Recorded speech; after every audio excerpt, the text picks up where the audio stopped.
نبی کے دین پہ مٹنے کی بات کرتے رہو، حسین جیسا کلیجا۔ اعوذ باللہ من الشیطان الرجیم، بسم اللہ الرحمن الرحیم۔ لقد رضی اللہ عن المؤمنین اذ یبایعونک تحت الشجرة فعلم ما في قلوبهم فأنزل السكينة عليهم وأثابهم فتحا قريبا ومغانم كثيرة يأخذونها وكان الله عزيزا حكيما۔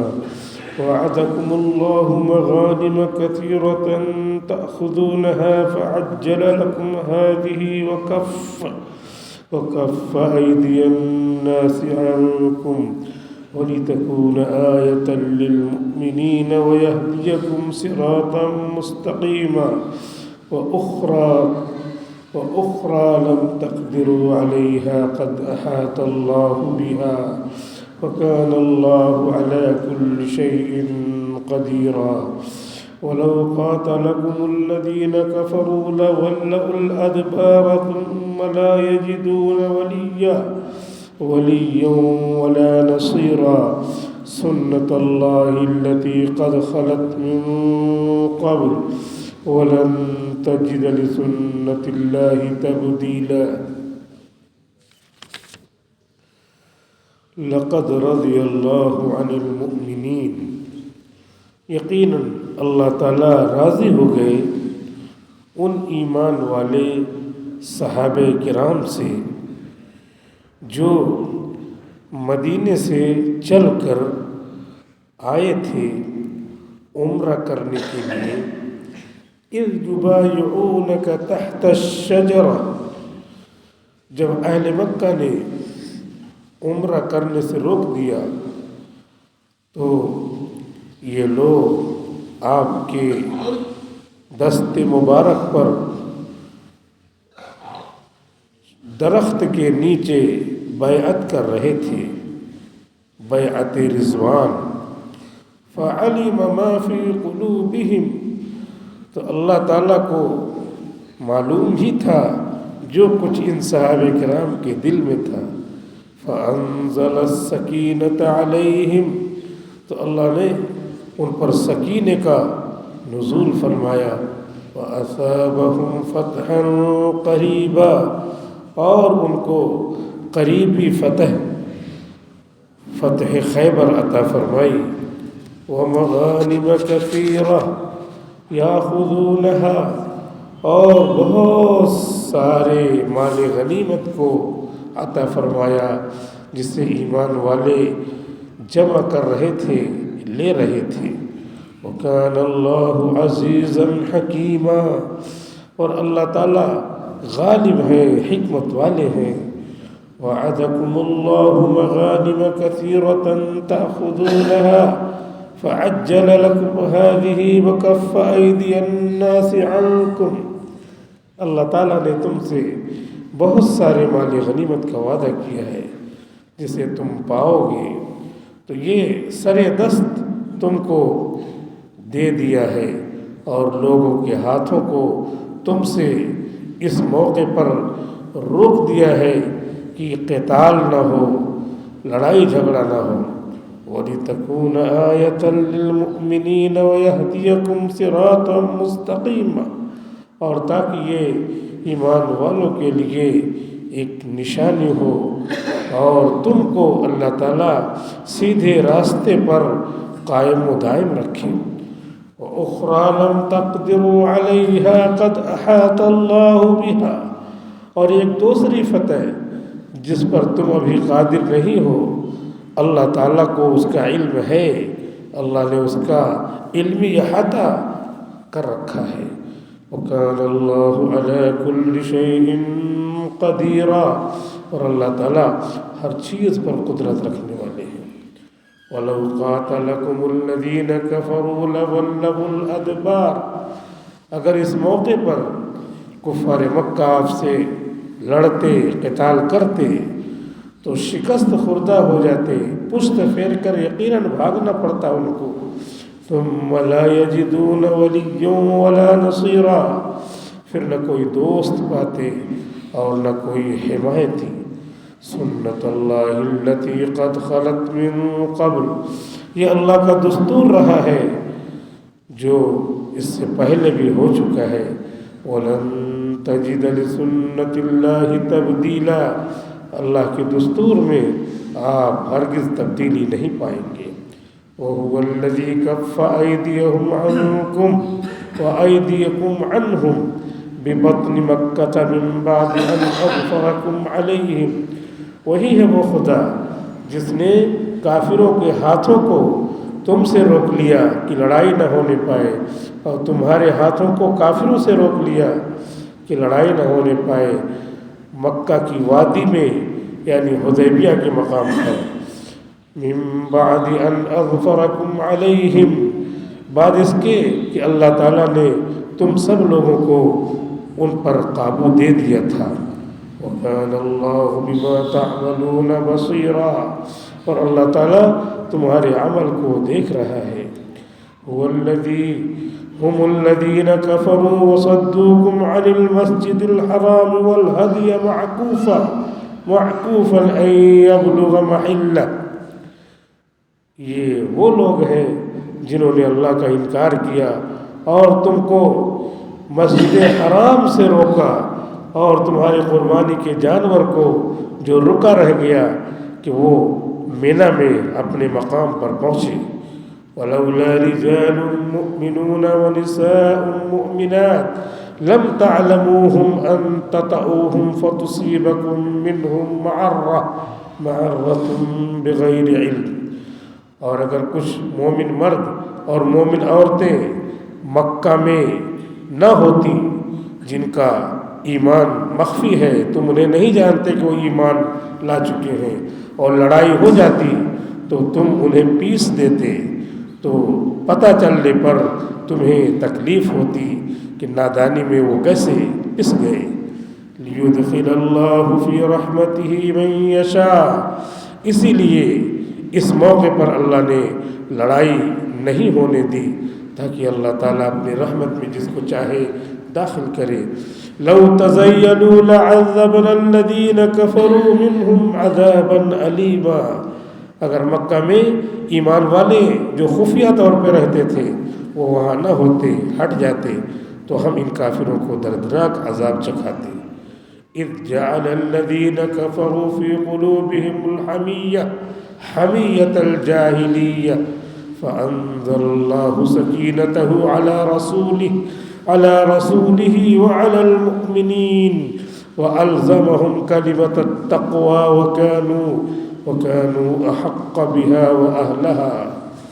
یاد کرو وہ وقت جب کافروں نے اپنے دل میں حمیت اور عصبیت کو جگہ دیا، وہ بھی جاہلیت کی عصبیت، تو اللہ نے اپنا سکون اپنے رسول پر اور مومنوں پر نازل فرمایا، اور ان کے لیے تقوی کی بات یعنی توحید پر جمع رہنے کو لازم قرار دیا، اور وہ اس بات کے حقدار بھی تھے اور کلمہ توحید کے اہل بھی تھے.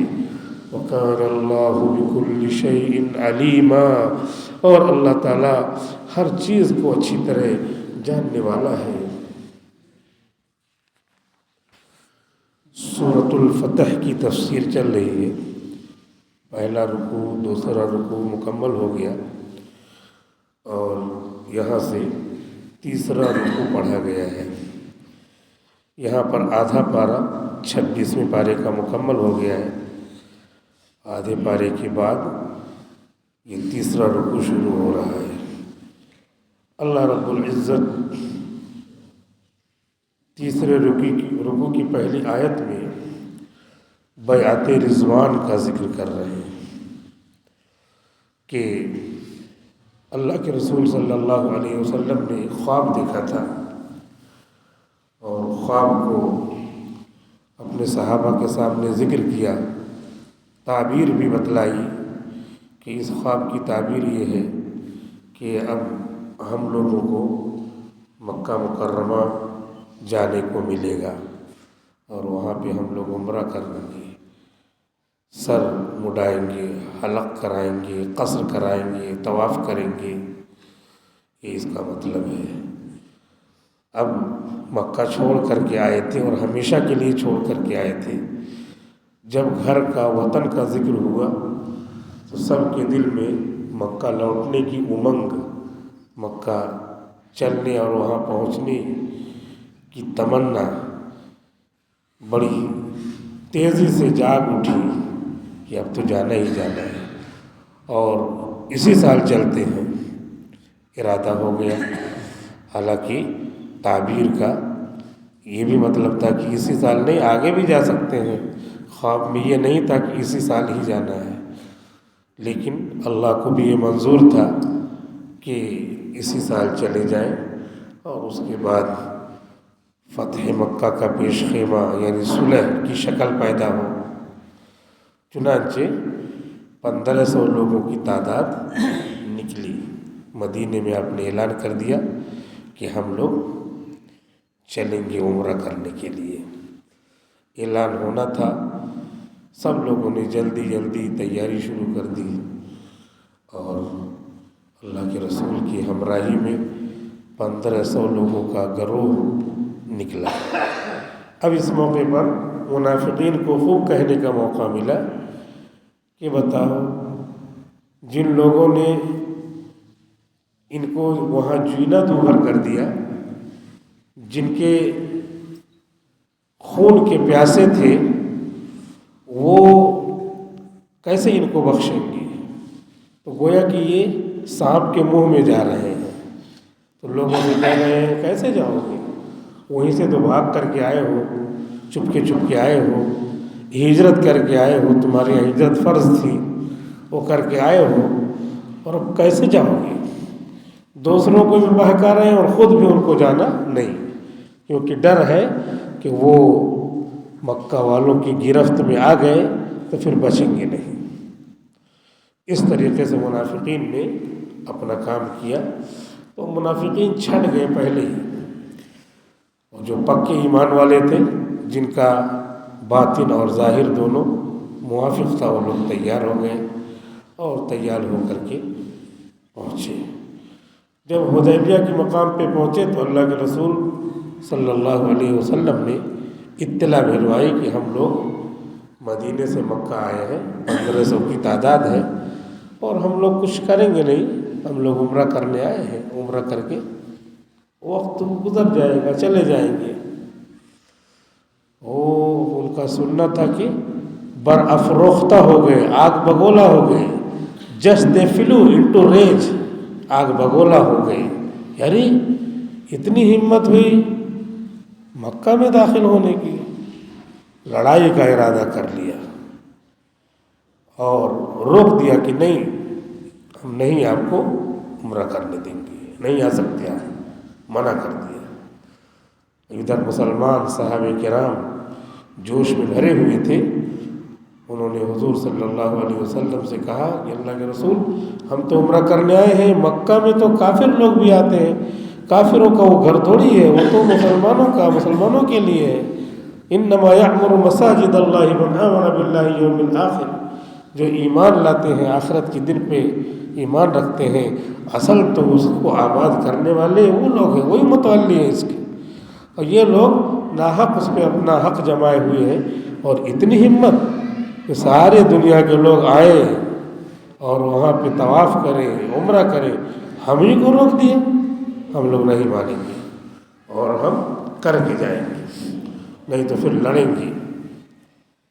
حضور صلی اللہ علیہ وسلم نے کہا ٹھیک ہے، پھر عہد و پیمان کرو، پیکٹ باندھو۔ اسی عہد و پیمان کو انہوں نے نیا کیا، حضور کے ساتھ تو لڑنے والے تھے ہی وہ ہر وقت، لیکن یہ نئے انداز پہ عہد کیا، بیعت کیا آپ کے ہاتھ پر، اور درخت کے نیچے، ایک درخت تھا جہاں ٹھہرے ہوئے تھے، اسی کے نیچے بیعت کیا۔ تو اب اس بیعت سے اللہ تعالیٰ راضی تھا، تو اسی لیے اس بیعت کا نام ہو گیا بیعت رضوان۔ سارے لوگوں نے حضور کے ہاتھ پر بیعت کی، اور اللہ تعالیٰ اس بیعت سے کہ ہم جان دینے کے لیے تیار ہیں لیکن ہم یہاں سے واپس نہیں جائیں گے، لڑیں گے، تو اللہ تعالیٰ نے آیت نازل کی لقد رضی اللہ عن المؤمنین، اللہ تعالیٰ ان ایمان والوں سے جو 1500 کی تعداد میں مدینے سے مکے آئے ہیں عمرہ کرنے کے ارادے سے، تو اللہ تعالیٰ ان سے خوش ہے، راضی ہے۔ اور ایک جگہ صحابہ، پورے تمام صحابہ کرام کے بارے میں آیا ہے رضی اللہ عنہ ورضوا عنہ، اللہ ان سے راضی ہے اور وہ اللہ سے راضی ہے۔ تو گویا کہ یہ آسمان کا سرٹیفکیٹ ہے۔ لہذا صحابہ کرام کے بارے میں اہل سنت والجماعت کا، ہم لوگوں کا عقیدہ یہ ہے کہ کسی صحابی کو غلط نہیں کہا جائے گا، کسی صحابی کی شان میں گستاخی نہیں کی جائے گی، ورنہ اس آیت کے خلاف ہوگا، اور یہ مطلب ہوگا کہ اللہ ان سے راضی ہو گیا، تم اس سے راضی نہیں ہو۔ اور راضی ہونے کا مطلب یہ ہے کہ ان کی غلطیاں ہیں ان کو معاف کر چکا ہے، راضی ہو گیا ہے۔ بعض صحابہ سے بڑی بڑی غلطیاں ہوئی، اور وہ اس لیے ہوئی تاکہ شریعت کا حکم بھی نافذ کر کے عملی طور پہ دکھا دیا جائے، لیکن وہ سب کر کے دکھانے کے بعد بھی اللہ راضی ہے ان سے۔ اب بہت سارے لوگ صحابہ کی غلطیاں نکال کے بیان کریں، ان سے ایسا کام ہوا، ان سے ایسا کام ہوا، تو مطلب صاف صاف یہ ہوا رضی اللہ عنہ، ان سب سے اللہ راضی ہو گیا، لیکن یہ صاحب عالم ہو، جاہل ہو، ایمان والے ہو، غیر مسلم ہو، یہ ان سے راضی نہیں ہے۔ تو ظاہر سی بات ہے کہ آیت کے خلاف کرنا یہ بہت بڑی جرأت کی بات ہو گئی، کفر کے قریب قریب گناہ ہو گیا۔ اسی لیے ابو بکر صدیق کو، حضرت عمر فاروق کو، عثمان غنی کو، حضرت علی ابن ابی طالب کو، یہ سب تو خلفائے راشدین ہیں، خلفائے اربعہ ہیں، یہ تو ان کے بارے میں الگ سے آیا ہوا ہے کہ یہ سب کیا ہے، یہ سب بِأَيِّهِمْ اقْتَدَيْتُمْ اهْتَدَيْتُمْ، ان میں سے جس کی تم اقتدا کرو گے وہ سب کیا ہے، ہدایت کے چراغ ہیں، تم ہدایت پا جاؤ گے۔ خلفائے راشدین ہیں، راشدا مہدیہ، یہ ہدایت پر ہے اور ہدایت دینے والے ہیں۔ لہذا خلفائے راشدین کی جو الگ سے فضیلت ہے، اس کے ساتھ ساتھ تمام صحابہ کے لیے الگ سے فضیلت ہے۔ اصحابی کا نجوم، میرے صحابہ ستاروں کی مانند ہیں، اس کے الفاظ اسی طریقے کے ہیں، لیکن معنی کے اعتبار سے جو ہے یہ حدیث بالکل ثابت ہے، کیونکہ اس کا معنی جو ہے سارے صحابہ کے عادل ہونے کو بتلاتا ہے۔ لہذا کسی صحابی کی شان میں گستاخی نہیں کی جائے گی۔ آج کل موبائل کا زمانہ ہے، طرح طرح کی کلپ آ جاتی ہے اور لوگ صحابہ کی بھی غلطیاں بیان کرنا شروع کر دیتے ہیں۔ صحابہ کی آپس میں لڑائیاں ہوئی تو اہل سنت والجماعت علماء نے سمجھایا ہے کہ اگر ماں باپ کے گھر میں لڑائی ہو تو باہر جا کر کے بیٹا جو ہے ماں باپ کی لڑائی کو بیان کرنے کو اپنے ماں باپ کی توہین سمجھتا ہے، اس سے گریز کرتا ہے، چلو وہ اپنے اماں ابا پتہ نہیں کیا بات تھی، وہ نہیں ذکر کرتا، اور بلکہ اس کا ساتھی بھی منع کر دے گا، نہیں تمہارے ماں باپ ہیں، ان کی اپنی لڑائی ہے، تم کو نہیں ذکر کرنا چاہیے۔ تو ماں باپ کی لڑائی کو بھی نہیں ذکر کیا جاتا، اس لیے کہ ان کی عظمت کا یہ تقاضا ہے۔ تو ایسے ہی صحابہ کی آپس میں جو لڑائی ہے، اہل سنت والجماعت کا عقیدہ ہے کہ صحابہ کا درجہ بہت اونچا ہے، اس وجہ سے صحابہ کی لڑائیوں کو ذکر نہیں کیا جائے گا۔ اس کو کہتے ہیں مشاجرات صحابہ، آپس کی صحابہ کی جو لڑائیاں ہوئی ہیں مشاجرات صحابہ، اس کو ذکر نہیں کیا جائے گا، انہوں نے ان کو مارا، انہوں نے ان کو مارا، اور تاریخی اعتبار سے اس کو پڑھ کر کے ایک دوسرے کی توہین کرنا نہیں۔ اہل سنت والجماعت کا عقیدہ یہ ہے کہ جیسے ماں باپ کی برائیاں لڑائی ہوتی ہے تو اس لڑائی کو نہیں ذکر کیا جاتا، تو صحابہ کا درجہ تو بہت اونچا ہے، لہذا ہوئی ہے لڑائیاں جیسے ماں باپ میں ہوتی رہتی ہیں، لیکن تعظیم اس کو ذکر نہیں کیا جاتا، ایسے ان کی لڑائیوں کو ذکر نہیں کیا جائے گا۔ یہی ہمارے اہل سنت والجماعت علماء کا عقیدہ ہے، اور اسی عقیدے پہ ہم رہیں گے، کیونکہ کچھ بھی بولیں گے تو گستاخی ہو جائے گی۔ ہم اتنی دور ہیں، 1446 سال بعد ہیں، اپنے الفاظ میں ادا کریں گے تو توہین ہو جائے گی، کوئی بھی ہو منع کرے گا کہ یہ توہین کا جرم ہے۔ لہذا ایسے انبیاء کرام کے بارے میں بھی کبھی کوئی کسی لڑائی کا کوئی ذکر ہو تو مشاجرات انبیاء میں بھی زبان کو روکا جائے گا، کف لسان کیا جائے گا، ان سب باتوں کو ہٹا کر کے اس کی جگہ پہ ذکر کر لیں، ذکر و فکر کر لیں، اس میں ثواب ملے گا، بجائے اس کے کہ ہم لڑائیوں کا ذکر کریں۔ ایسے ہی علماء کے درمیان جو لڑائیاں ہیں ان لڑائیوں کو بیٹھ کر کے ذکر کریں تو غیبت ہو جائے گی، اور غیبت کا گناہ ہم بلا وجہ لے رہے ہیں۔ اس سے اچھا یہ ہے کہ ہم تسبیح پڑھ لیں، ہم درود شریف پڑھ لیں، ہم قرآن کی آیتوں کی تلاوت کریں، ہم جو ہے دوسرے اذکار میں مصروف رہیں۔ جو امت میں ظالم لوگ ہیں، جیسے مثال کے طور پہ حجاج بن یوسف ظالم ہے، تو اس کے بارے میں بھی ہمارے علماء کا یہ عقیدہ ہے کہ وہ ظالم ہے۔ ظلم کی بات کو بیان کرنا کوئی ثواب نہیں ہے، مباح ہے، یعنی جائز ہے۔ یہ ہم اس کو بیان کریں گے تو جائز ہے، صرف کوئی ثواب نہیں ہے۔ تو جائز کام اس کو چھوڑ کر کے ثواب کا کام کرنا چاہیے، بجائے اس کے کہ بیٹھ کر کے حجاج بن یوسف اتنا ظالم تھا، یہ تھا وہ تھا۔ یہ کرنے میں کبھی ایسا ہو سکتا ہے کہ جو ظلم اس نے نہیں کیا ہے وہ ظلم بھی ہم بیان کرنے لگے، تو بجائے اس کے ظالم ہونے کے ہم ظالم ہو جائیں گے۔ تو ایک تو کام مباح تھا جس میں ثواب نہیں تھا، جائز تھا صرف، اب اس میں جائز میں ہم بیان کرتے کرتے لوگوں سے سنا ہے، سنی اور نہ سنی دونوں باتیں ملا کر کے بیان کر دیا، تو بجائے اس کے کہ وہ ظالم تھا اب ہم ظالم ہو گئے۔ اس لیے اہل سنت والجماعت علماء کا یہ عقیدہ ہے کہ اس کو بھی ذکر نہ کرو، جانے دو، ورنہ پھر الٹا کیا ہے، ہم کو گناہ ہو جائے گا۔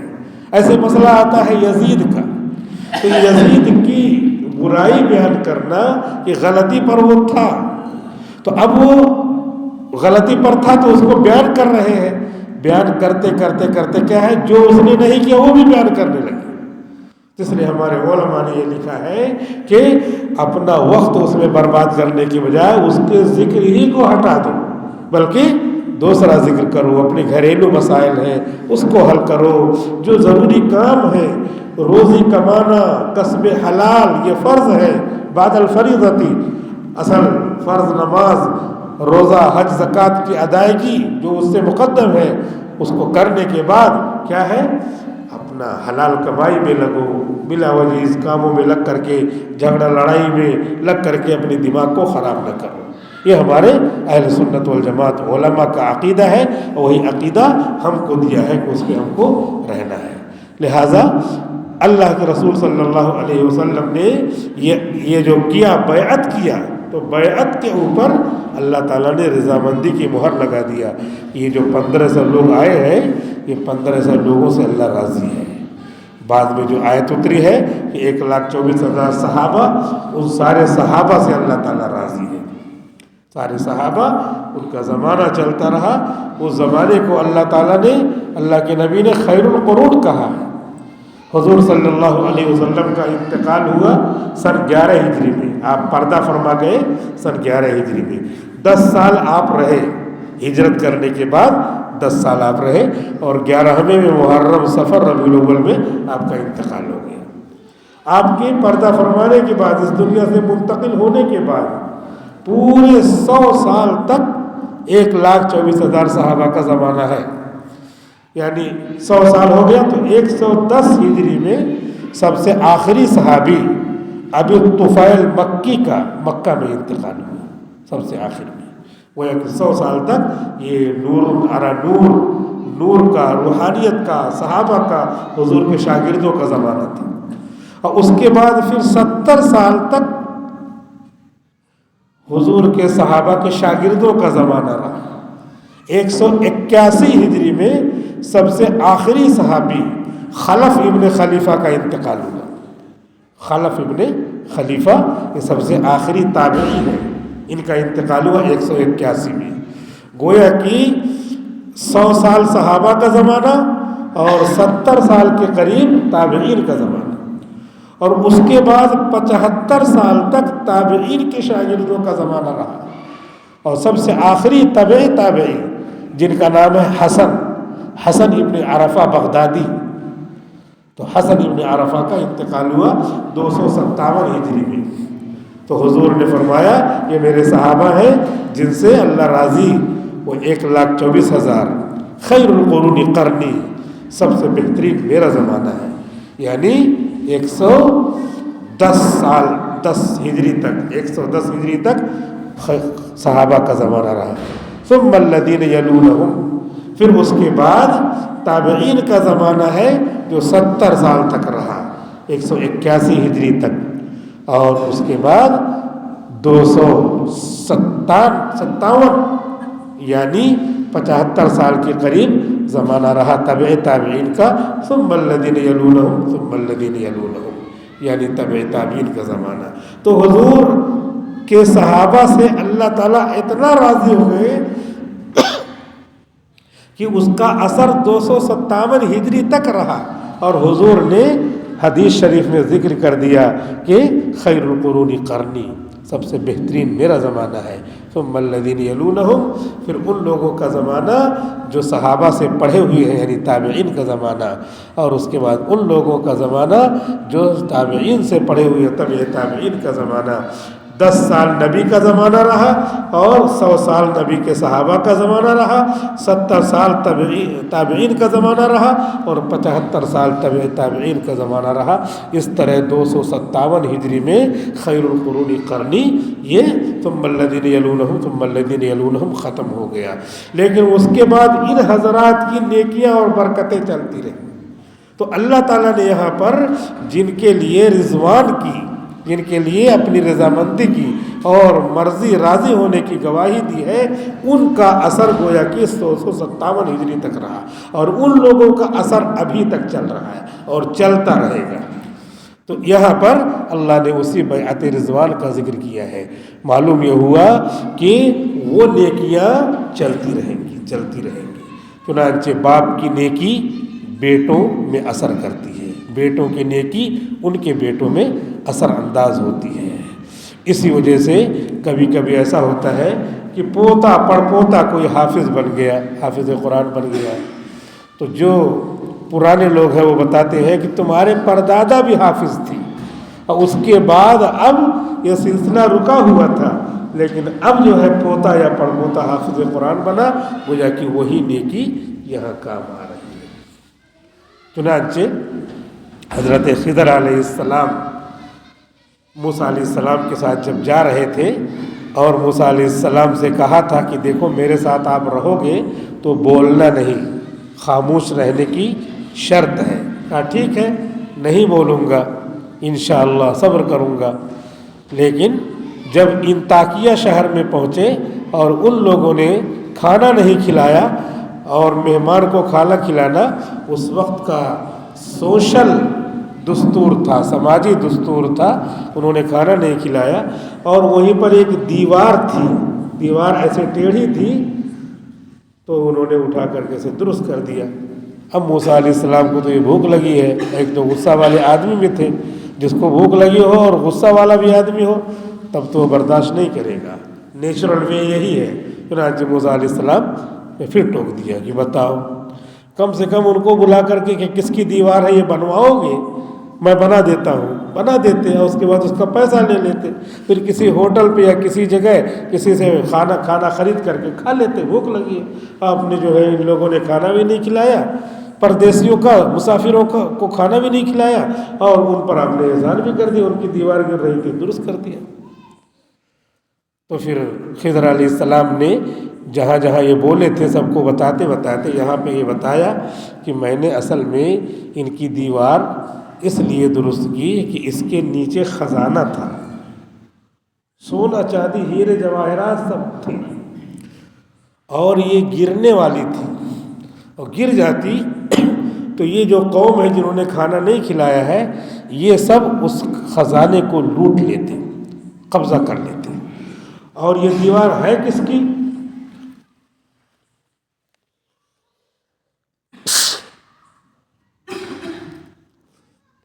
یہ دیوار 2 یتیم بچوں کی ہے. تو اب میں نے اس لیے درست کر دیا تاکہ خزانہ جب وہ بڑے ہوں تو ان کو وہ خزانہ مل جائے، اس لیے میں نے کیا. اور یہ میرے دل میں اللہ نے ڈالا، یہ نیک کام میں نے کیوں کیا اور ان کے لیے نیکی کیوں ہوئی کہ ان کو خزانہ مل جائے، دولت مل جائے. دولت کیسے آتی ہے؟ قرآن میں کہا ہے وَكَانَ أَبُوهُمَا صَالِحًا، ان دونوں کے ابا کیا تھے؟ نیک تھے. تو اس نیکی کی برکت یہ ہوئی کہ دولت دنیا کی اللہ نے خضر کے ذریعے میرے ذریعے محفوظ کروایا. معلوم یہ ہوا کہ ماں باپ کی نیکیاں اس طرح جو ہے اولاد میں منتقل ہوتی ہیں. دولت بھی اس سے آتی ہے، ثروت بھی آتی ہے، عزت بھی آتی ہے، شہرت بھی آتی ہے. تو صلاحیت اور صالحیت دونوں اپنے اندر پیدا کرنا چاہیے. اور یہ ہم جو نمازیں پڑھتے ہیں، جو تلاوتیں کرتے ہیں، جو تسبیحات میں ہم لگتے ہیں، یہ سب تسبیحات تلاوتیں یہ ہماری نسلوں میں منتقل ہوں گی. کسی کو دولت کا نفع دے گی، کسی کو عزت کا نفع دے گی، کسی کو دنیا اور آخرت کی نیکی کا نفع دے گی کہ چل کر کے وہ نیک بنے گا. اور نیک بنے گا تو وہ نیک کام کرتا رہے گا اور اس کا ثواب قبر میں ہم کو تھوک کے حساب سے ملتا رہے گا. جیسے حضرت مولانا زکریا صاحب رحمۃ اللہ علیہ جنہوں نے فضائل اعمال لکھی ہے، فضائل اعمال پورے سے کتاب نہیں لکھی انہوں نے، وہ کتاب تو بعد میں چھپی ہے. فضائل اعمال ان کے استاد نے کہا تھا کہ رمضان کے فضائل پر 40 حدیثیں لکھ کے دکھاؤ. انہوں نے دکھایا کہ نماز کے اوپر جو ہے کہ فضیلت کے اوپر 40 حدیثیں لکھ کے دکھاؤ. دکھایا انہوں نے. کہا کلمہ اور ایمان کے اوپر 40 حدیثیں لکھ کر کے دکھاؤ. وہ سب ایسے 40 حدیثوں کا رسالہ چھوٹا چھوٹا کتابچہ اپنے استاذ کے حکم سے لکھ کر کے دکھاتے رہے. لیکن استاذ کا کہنا اور شاگرد کا ماننا یہ بڑا برکت والا ہوا. پھر وہ کتابچہ اپنا چھپتا رہا. بعد میں اللہ تعالیٰ نے کسی کے دل میں ڈالا کہ وہ سب ملا کر کے ایک رسالہ ہے. فضائل صدقات، حج، جتنے بھی ہیں سب الگ الگ رسالے تھے، ان کو جو ہے ملا کر کے ایک موٹی کتاب چھاپ دی گئی. اور شروع میں جب چھاپی گئی تو اسی زمانے میں تبلیغی جماعت جو ہے شروع ہوئی تھی اور چل رہی تھی، اور کئی سال گزر چکا تھا زمانہ اس کا مولانا الیاس صاحب رحمۃ اللہ علیہ کے بعد کا، تو وہ چل رہا تھا. تو اس کو جو ہے اس کتاب کو پڑھنے کا نظام بزرگوں نے بنایا اور اس کتاب کا نام رکھا گیا تبلیغی نصاب. پہلے پورا جو ہے فضائل، چونکہ جماعت میں فضائل کا ذکر زیادہ کرنے کا حکم ہے مسائل کے بجائے. مسائل علماء ذکر کریں گے، ورنہ پھر کسی سے کچھ چھوٹ جائے گا تو وہ مسئلہ غلط ہو جائے گا. مسئلہ ذرا سی بات سے بدل جایا کرتا ہے اور جو ہے اس سے مسئلہ بگڑ جایا کرتا ہے. مثال کے طور پر کسی نے یہ سن لیا کہ سجدے کی حالت میں دونوں پیر اٹھ جائے تو سجدہ نہیں ہوگا، نماز نہیں ہوگی. تو بالکل صحیح ہے مسئلہ، بہت سارے لوگوں کا اٹھا رہتا ہے، لیکن اس کی باریکی کو وہ نہیں جانا. اس میں یہ ہے کہ سجدے کی حالت میں تھوڑی دیر کے لیے بھی اگر دونوں پیر کی بجائے ایک ہی پیر تھوڑا بھی ٹچ کیا تو سجدہ مان لیا جائے گا. تو اس لیے عوام ہے، پبلک ہے، بیچارے جو ہے دن بھر جو ہے اپنا کام کاج کرتے ہیں، آتے ہیں تو اتنا زیادہ نہیں معلوم. تو اس کے بعد پیر اٹھتا بھی ہے، زمین پہ آتا بھی ہے، اٹھتا بھی آتا بھی. جس کو اتنا معلوم وہ کہے گا تمہاری نماز گئی، اور جس کو پورا معلوم وہ بتائے گا کہ نہیں نماز نہیں جاتی. اللہ تعالیٰ نے فرمایا لا تبطلوا اعمالکم، اتنے جلدی کسی کے نماز کو فاسد مت کرو، اس کی شکلیں ہیں. چنانچہ یہی ہے کہ سجدے، پورے سجدے میں سبحان ربی الاعلیٰ سبحان ربی الاعلیٰ سبحان ربی الاعلیٰ 3 بار بھی پڑھے تب بھی ٹائم لگتا ہے. تو اس میں ضرور تھوڑی دیر کے لیے آدمی کا پیر زمین کو ٹچ کرتا ہے، لہذا سجدہ ہو جائے گا. تو اس طرح کے مسائل کی باتیں نہیں چھیڑنا ہے بلکہ فضائل کی باتیں چھیڑنا ہے. اسی لیے اس میں سارے فضائل رمضان، فضائل نماز، فضائل ایمان، توحید، فضائل کلمہ توحید لا الہ الا اللہ، اور فضائل علم و ذکر، فضائل صدقات، فضائل حج، سب کو جمع کر کے تبلیغی نصاب بنا دیا تھا. بعد میں لوگوں کو کا اعتراض ہوا، آبجیکشن ہوا کہ بتاؤ کہاں سے یہ نصاب لے آئے تبلیغی نصاب. بہت سارے لوگ ہیں مسلمانوں میں، فرقے ہیں، جماعتیں ہیں جو لڑنے بھیڑنے کا کام کرتی رہتی ہیں جماعتیں. حالانکہ کام یہ ہے کہ لوگوں کو دین پہ لایا جائے، نہ یہ کہ کام یہ ہے کہ لوگ دین پر ہیں اسے ہٹایا جائے. جیسے بہت سارے لوگ ہیں آمین کو زور سے کہنا، تو حدیث شریف میں آمین زور سے بھی کہنے کا حکم ہے اور حدیث شریف میں آمین آہستہ بھی کہنے کا حکم ہے. لیکن وہ علماء کا کام ہے. امام ابو حنیفہ رحمۃ اللہ علیہ نے فرمایا ہے جو حدیثیں ہیں جس میں آہستہ آمین کہی جاتی ہے اس کا درجہ بڑھا ہوا ہے, لہٰذا مسئلہ یہ بنے گا کہ تمام نمازوں میں آہستہ آمین کہی جائے گی. اور دوسرے ائمہ ہیں ان کو وہ حدیثیں زیادہ مضبوط معلوم ہوئی تو انہوں نے کہا کہ زور سے آمین کہی جائے گی. تو زور سے بھی آمین کہنا, آہستہ بھی آمین کہنا ہے, دونوں ہے. ہم امام ابو حنیفہ رحمۃ اللہ علیہ کو فالو کرتے ہیں تو ان کی بات مانیں گے دین کے راستے میں. اب جو ہے ظاہر سی بات ہے ہم اس گھر میں ہیں اس گھر میں ہیں, اس گھر میں رہنے والے کے یہاں کھانا کھا سکتے ہیں, ابھی کھانا کھا سکتے ہیں, لیکن اس کے باوجود بھی کیا کہہ رہے ہیں نہیں یار میرے گھر بھی کھانا پکا ہے, اپنے گھر کھاتے ہیں.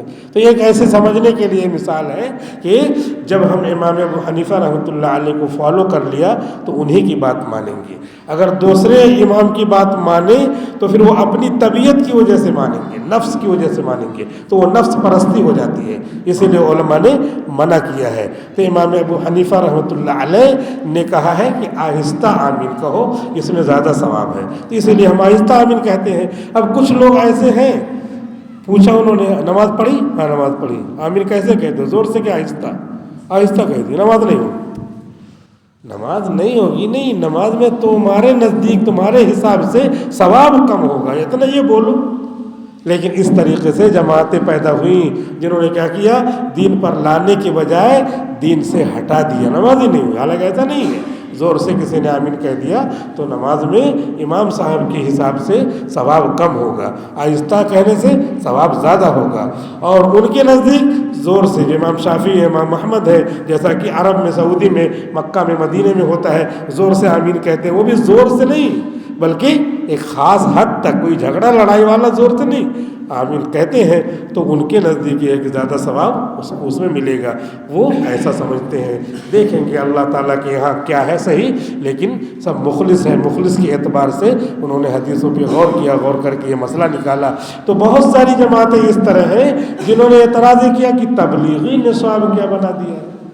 تو علماء نے غور کر کے مشورہ کر کے کہا کہ اس کا نام بدل کر کے اس کو فضائل اعمال رکھ دو. تو اس کے بعد سے وہ فضائل اعمال کے نام سے چھپتی ہے. اب انہوں نے نیکی کیا, اپنے استاد کی بات مانی, شاگرد اور استاد اچھے رہے, اپنے زمانے میں نماز روزہ کرنا, گناہوں سے بچنا. اب اللہ تعالیٰ کو اتنا پسند آیا کہ یہ صرف ان کے گھر میں نہیں, امت کی نسلوں میں جاری کر دیا نیکی. اب ان کو ثواب ملتا رہے گا. اب وہ مدینہ منورہ میں دفن ہے, مولانا زکریا صاحب,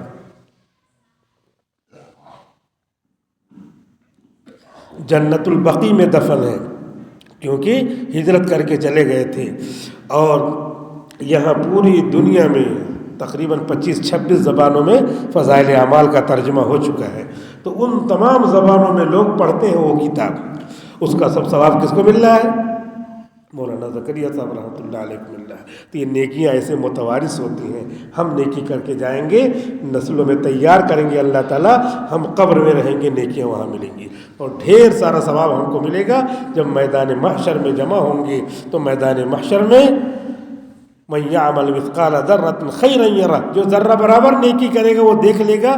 یہ ذرہ برابر نیکی پہاڑ کے برابر بنا کے اللہ تعالیٰ دے گا. آپ سوچیں گے کہاں سے آئی, وہی جو ہم نے اپنے بیٹوں میں پوتوں میں منتقل کیا تھا. یہ مولانا زکریا صاحب رحمۃ اللہ علیہ کتاب لکھ کے گئے, یہ پوری نسل پڑھ رہی, امت مسلمہ پڑھ رہی ہے, ان کو ثواب مل رہا ہے. ایسی نیکی کر کے جانا, تو یہ نیکیاں کیا ہے, نسلوں میں چلا کرتی ہیں. مولانا زکریا صاحب رحمۃ اللہ علیہ مدینے میں مدفون ہوئے, اور یہ معلوم ہے منہا خلقناکم, مٹی سے ہم نے پیدا کیا, منہا خلقناکم وفیہا نعیدکم, اور اسی مٹی میں ہم تم کو لوٹائیں گے. ومنہا نخرجکم تارۃ اخری, اور دوبارہ ہم اسی مٹی سے نکالیں گے. اسی آیت میں علماء نے لکھا ہے کہ جس مٹی سے آدمی بنتا ہے اسی مٹی میں دفن ہوتا ہے. تو وہاں پر جنت البقیع میں تقریباً جو ہے 10,000 کے قریب صحابہ مدفون ہیں. 1,24,000 میں 10,000 صحابہ یہاں اور 9,000 8,000 مکے میں، کل 19,000 18,000 صحابہ مکہ مدینہ میں ہیں۔ بقیہ سب کے سب پھیل گئے پوری دنیا میں، اور پوری دنیا میں انہوں نے اسلام پھیلایا۔ 2 صحابی یہاں آئے تھے گجرات میں، یہ جو ہے بحر ہند کے کنارے اترے تھے، وہ طائف کے تھے، انہی صحابہ سے پورے ہندوستان میں دین پھیلا ہوا ہے۔